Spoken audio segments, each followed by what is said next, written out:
Welcome to I Am Audible. Before I begin on today's book, please click on the subscribe button, and also press the notification bell for any new updates, added chapters, or just another new book or stories to be heard. Welcome back as we continue on with our book reading of I Am is Inside Out. In today's chapter 11, it is about togetherness, and we can rewrite the narrative and bridge the divides that hold us back. So, let's begin. Silken Fairy advised me on becoming an elite user taker, emphasizing the importance of taking notes, asking questions, and expressing my thoughts. I eagerly assumed the role of his pupil, paying close attention and accepting his writing materials.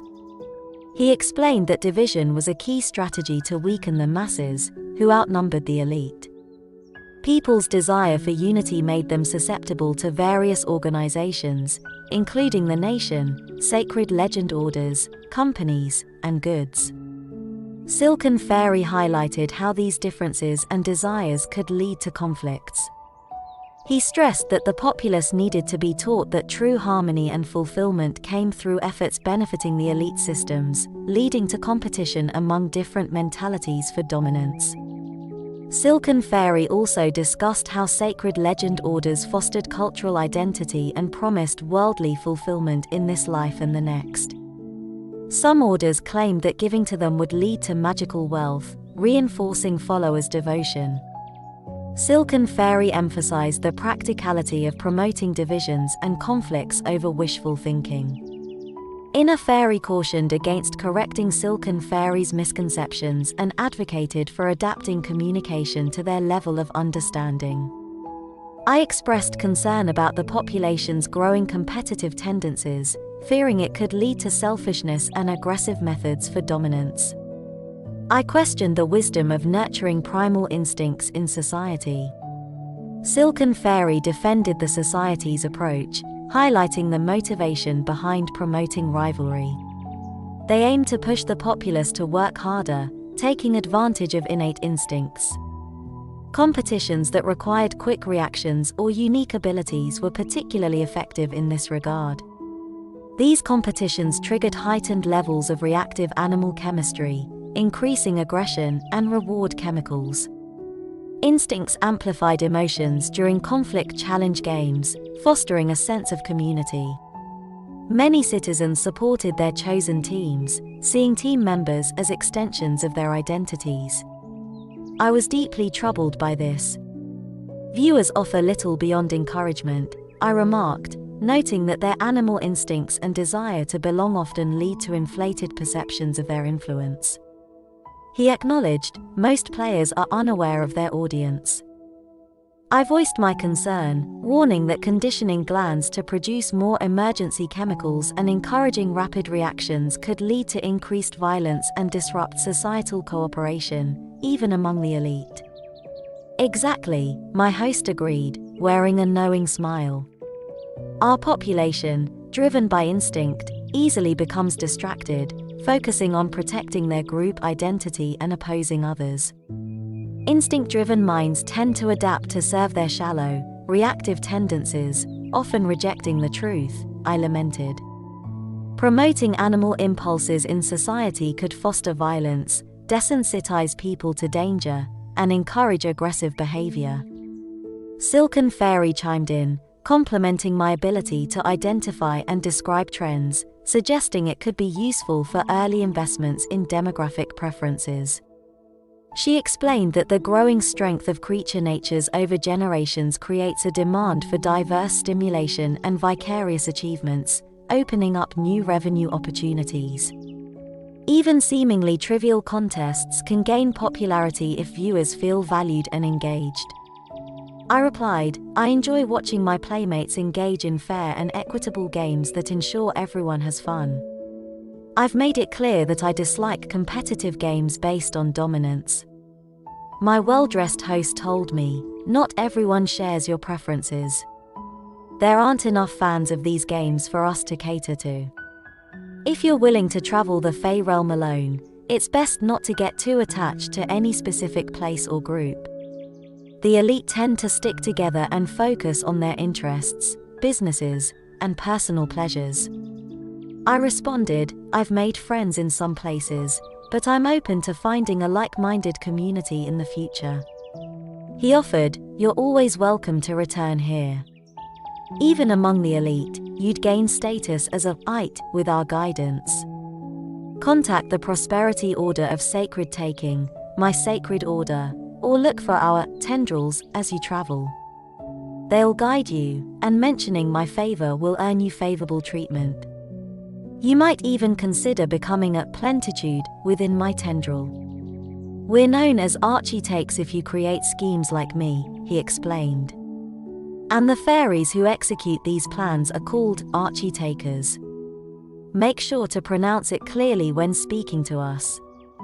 I asked him how people differentiate him from others with the same name. He mentioned that archetakes typically add their home place to their identity. He requested that I refer to him as the Finial of Prosperity's archetake and spread the word about his roles as a scheme creator and lay priest among the tendrils. He gave me a token as proof of authorization. Curious, I inquired if anyone else had named their house the Finial of Prosperity, but he wasn't aware of any recent changes. He also mentioned naming the forest around his house Infinite Heaven's Vault to symbolize his counting house's power. I couldn't help but laugh when he boldly named his small colony grove after the vastness of the starry sky, which amused me. He noticed my reaction and explained that his names reflect his successes and adherence to their order's beliefs. He mentioned that even jealous rivals had dubbed him the Cupidities of Leverage Lair, which he considered a fitting compliment to his reputation, despite their intention to insult him. Cupidities offered a fresh perspective on a familiar term, suggesting that archetake's deeper emotions were tied to how the plentitudes and elites viewed him due to his fondness for mild myth cupids. To impart essential life lessons to future generations, archetake explained that constant reinforcement is necessary, as genetic experiences take time to influence and are relatively weak. Groundlings initially learn from their parents, absorbing values and societal norms, but eventually, they must be separated for school training. During this time, they receive education and experiences that align with the colony nation's culture and values, emphasizing competition, victory, rewards, and skill development. I exclaimed, frightening. Architake agreed, saying that early separation is crucial to prevent the development of groundlings' mental abilities. It helps them shift their desire for approval and rewards from their parents to the instructors and programs supported by the society. Curious, I asked, how do you convince parents to send their kids away? Architake explained that parents willingly send their children for grooming and education because they believe it offers the best prospects for their kids, ensuring a life filled with values, pride, and citizenship that leads to happiness. I resist teaching fairies that happiness and worth depend on external achievements, I stated. He assessed me and responded, your nature resists that, given your different upbringing. Your unique abilities will revolutionize elite training, and they might label you ungrateful. I enjoy using my creativity to suit my personality, I said. I don't need to compete to prove myself. We can popularize skill games that elites value, he suggested. Recognition for excellence matters.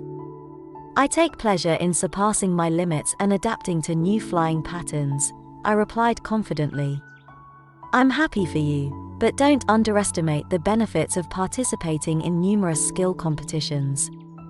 Our culture values winning, and these contests create one celebrated victor while others are seen as losers. The law of rewards drives people to strive for success, hoping to become wealthy, powerful, and admired. Our colony nation, due to its size, requires many educational institutions, each with its own unique identity. Students compete to join respected winning schools, especially in physical competitions, where instinctive reactions are heightened, maintaining chemical responsiveness throughout their academic journey. I refrained from showing my dissatisfaction and instead offered a revised warning, repeated exposure to these reactive chemicals can lead to increased dominance and aggression, which may manifest in both current and future generations. A mother's chemical influence on an unborn child's development during pregnancy is natural. Although the unborn child won't consciously realize these chemical imprints are a result of frequent exposure to risky situations, these influences prepare the baby's natural growth for a world where heightened reactive readiness is required to handle frequent threats. I believe that a society divided by innate instincts, with a me and my kind mentality ready to react aggressively to others and their kind, is likely to result in conflicts and intolerance, I replied, turning to face him. Individuals may develop unfounded fears of powerlessness and vulnerability if the usual levels of natural hormones are not maintained. These individuals might resort to violence to replace these chemical messengers and compensate for their feelings of insecurity. Archie smiled and playfully shuffled a stack of papers to mimic the wing rustles of approval I had made. I'm truly impressed by how quickly you grasped and described this sequence of events. You're absolutely right, the loss of these natural chemicals can instill fears of helplessness and vulnerability. That's why attending our competition games is so popular, he said, leaning back in his chair and propping his feet on the desk.